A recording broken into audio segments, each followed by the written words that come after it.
नमस्कार. Marathi kitchen with सवितामध्ये तुमचे स्वागत आहे. तर आज आपण उन्हाळा स्पेशल लग्नाच्या पंक्तीतील सर्वांच्या आवडीचा थंडगार मठ्ठा बनवणार आहोत. उन्हाळ्यात शरीराला थंडावा देणारा, पचनास हलका, जेवणाची चव वाढवणारा, आंबट गोड असा मठ्ठा घरी कसा बनवायचा ते पाहणार आहोत.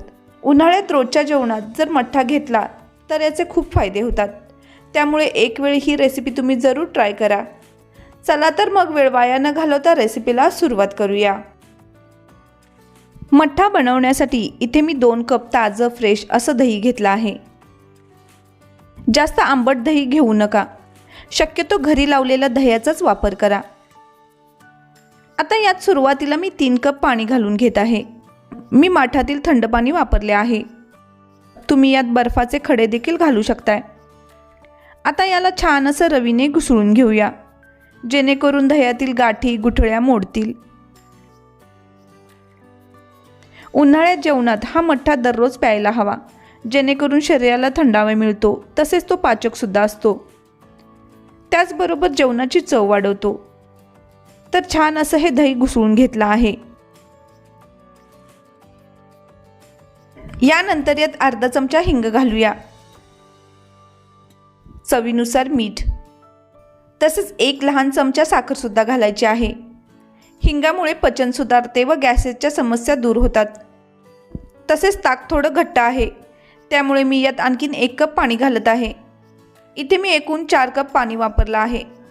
आता हे पुन्हा व्यवस्थित असं घुसळून घेऊया. यातील कोणतंही साहित्य तुमच्या आवडीप्रमाणे कमी जास्त करू शकताय. तुम्ही हे ताक मिक्सरमधून देखील फिरवून घेऊ शकताय.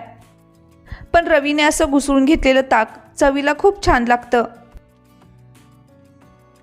यानंतर खलबत्त्यात 1 इंच किसलेलं आलं घालूया. तसेच इथे मी 1 हिरवी मिरची घेतली आहे. तिखटाचे प्रमाण तुमच्या आवडीनुसार कमी अधिक करू शकताय. आता हे छान असं ठेचून घ्या. तुम्ही मिक्सरच्या भांड्यात देखील हे फिरवून घेऊ शकताय. याची दरदरीत अशी पेस्ट बनवली तरी चालेल. तर हे पहा, इथेही अशी पेस्ट बनवली आहे. आता ही तयार केलेली पेस्ट ताकात घालून घेऊया. त्याचबरोबर 1 चमचा भाजलेल्या जिऱ्याचे पावडर घालूया. तुम्ही आलं व मिरची ठेचताना त्यात जिरे वापरले तरी चालेल. आता हे पुन्हा एकदा छान असं घुसळून घेऊया, म्हणजे सर्व फ्लेवर छान ताकात मिसळतील. तर तुम्ही पाहिलं असेल, खूप साधी सोपी अशी पद्धत आहे. आता सगळ्यात शेवटी यात बारीक चिरलेली कोथिंबीर घालूया. तसेच याची टेस्ट बघून यात काही कमी असेल तर ते घालून घ्या. मी इथे माठातील थंड पाणी वापरले आहे, त्यामुळे मी बर्फ वापरणार नाही. तुम्ही यात बर्फाचे खडे देखील घालू शकताय, किंवा हे थोड्या वेळासाठी फ्रीजमध्ये ठेवले तरी चालेल. तर मठ्ठा तयार आहे. लग्नाच्या पंक्तीतील मिळणारा मठ्ठा घरच्या घरी बनवून तुम्ही त्याचा आस्वाद घेऊ शकताय. तर थोडा आंबट गोड, थोडा तिखट चवीचा मठ्ठा तयार आहे. लगेच पिणार असाल तर यात बर्फाचे खडे घाला, किंवा अर्धा तासासाठी फ्रीजमध्ये ठेवू शकताय.